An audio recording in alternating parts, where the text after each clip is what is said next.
আপনার আমার দয়ার নবী দয়ার রাসূল কওলুহু ওয়া ফিলহু ওয়া তাকরীরুহু, তার প্রত্যেকটি কথা প্রত্যেকটি কাজ হচ্ছে হাদিস। তার পবিত্র জবান থেকে তিনি বলে দিয়েছেন।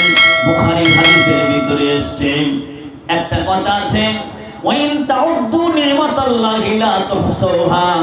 আমরা যদি আল্লাহর নিয়ামতগুলি গোনা শুরু করে দিই, আরম্ভ করে দিই, গুনতে গুনতে গুনতে গুনতে আমরা ব্যর্থ হয়ে যাব। আল্লাহর নিয়ামতগুলি গুনে আমরা কোনো মতেই শেষ করতে পারবো না।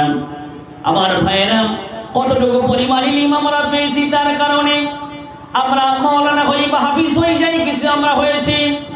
একমাত্র অহংকার বড়াই কে করতে পারে? আল্লাহ পাকই করতে পারেন। আল্লাহ বলে দিয়েছেন, আল্লাহু লা ইউহিব্বুল মুস্তাকবিরিন, ইন্নাল্লাহা লা ইউহিব্বু কুল্লা মুখতালিন ফাখুর, লা তামশি ফিল আরদি মারহা, ইন্নাকা লাম তাখরিকাল আরদা ওয়া লাম তাবলুগাল জিবালা তুলা। এক কথায় সমস্ত আয়াত কারিমার ব্যাখ্যা হচ্ছে এটাই, যারা অহংকার করে তাদেরকে আমি আল্লাহ কোনো মতেই পছন্দ করি না। বিশ্বনবী তিনি বলে দিয়েছেন কি, অহংকার হচ্ছে আল্লাহ পাকের গায়ের চাদর।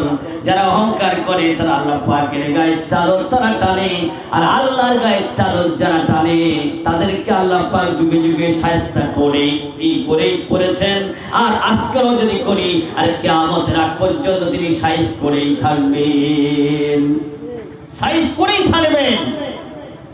তো কতটুকু পরিমাণ ইলম আল্লাহ পাক তিনি আমাদেরকে দান করেছেন?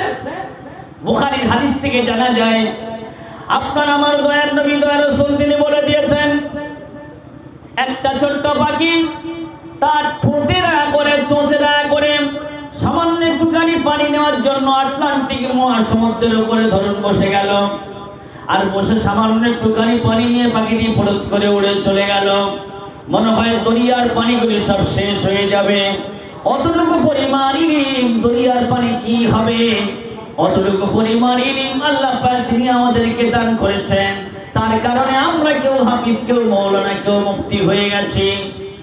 এক কথায় কোরআনের মধ্যে আছে লাহু মাকালিদুস সামাওয়াতি ওয়াল আরদ, আকাশ জমিনের চাবিকাঠি আল্লাহ পাকের হাতে রয়ে গেছে। শুধুমাত্র কেবলমাত্র আমার গলার ভয়েসের দিকে আপনারা লক্ষ্য করবেন না, আমার গলার ভয়েস বা সুর নিয়ে আমল করবেন না, আমার কথাগুলি নিয়ে আমল করবেন। উত্তরটা একটু জোরে দেবেন। কথাগুলি নিয়ে আমল করবেন। নেওয়ার মতো হলে নেবেন, আর ফেলে দেওয়ার মতো হলে ওয়াজের শেষে এইখানে ফেলে দিয়ে আপনারা বাড়িতে চলে যাবেন। কষ্ট করে আপনাদেরকে বাড়িতে আবার ওয়াজ নিয়ে যাওয়ার কোনো প্রয়োজন নেই। কারণ আমি তো একজন চুনোপুটি। যখন আমার দাড়ি খুব ছোট ছোট অল্প অল্প উঠছিল, সেই সময় থেকে আমি আসামের জমিনে আসি। আপনারা আমাকে ভালোবাসেন, তার জন্য করে এখানে আমি ধর্মীয় সভা করতে আসি। এখানে জামিয়াল আজহারের ছাত্র রয়েছেন, দারুল উলুম দেওবন্দের ছাত্র রয়েছেন, মাদ্রাসাতুল উলুমদের ছাত্র রয়েছেন। এই আপনার কিনা আসামের জমিনে অনেক মাদ্রাসা রয়েছে। সেই সমস্ত মাদ্রাসায় পড়ে কেউ মানে মাওলানা মুফতি কারি রয়েছেন, মুহাদ্দিস রয়েছেন।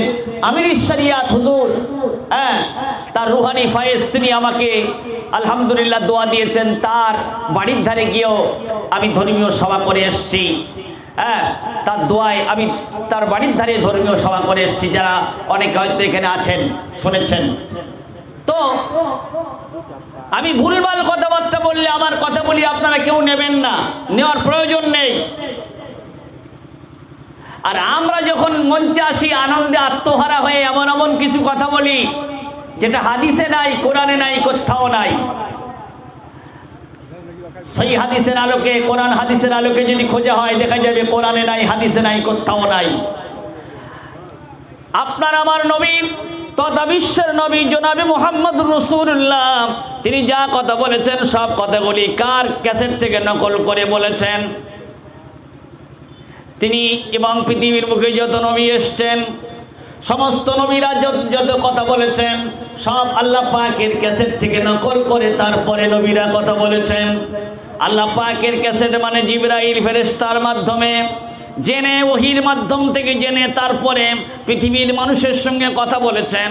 আর আমি তক্তা বক্তা যখন এখানে কথা বলি কোরআন হাদিসের আলোকে নয়, কোরআন হাদিসের বাইরে থেকে বলে আপনাদেরকে হাসিয়ে এখান থেকে আমরা চলে যাই, বক্তব্য করে চলে যাই। আল্লাহর কোরআনের ভিতরে আছে ওমা ইয়ানতিকু আনিল হাওয়া ইন হুয়া ইল্লা ওয়াহয়ুন ইউহা। এই দুনিয়াবাসীরা, আমার নবী তিনি যা কথা বলেন টোটালটাই হচ্ছে ওহী। নাযালা বিহি রূহুল আমিন। আমার নবী তিনি জিবরাইল ফেরেশতার মাধ্যম থেকে নকল করেন। আমার জিবরাইল ফেরেশতা আমার নবীর কাছে আমি পাঠিয়ে দেই। আমার জিবরাইলকে যা বলে দেই তাই হুবহু সেইটুকু আমার নবী মুখস্থ করে নিয়ে তারপরে তোমাদের সঙ্গে কথা বলেন।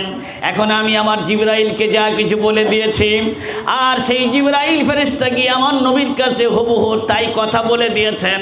দেওয়ার পর আমার নবী সেই কথাগুলি হুবহু না বলে, দ্বিতীয় সেম না বলে, তোমাদের কাছে যদি একটা বেশি করে বলে একটা কম করে বলে তাহলে আমার নবীর কি আমি ছেড়ে দেব?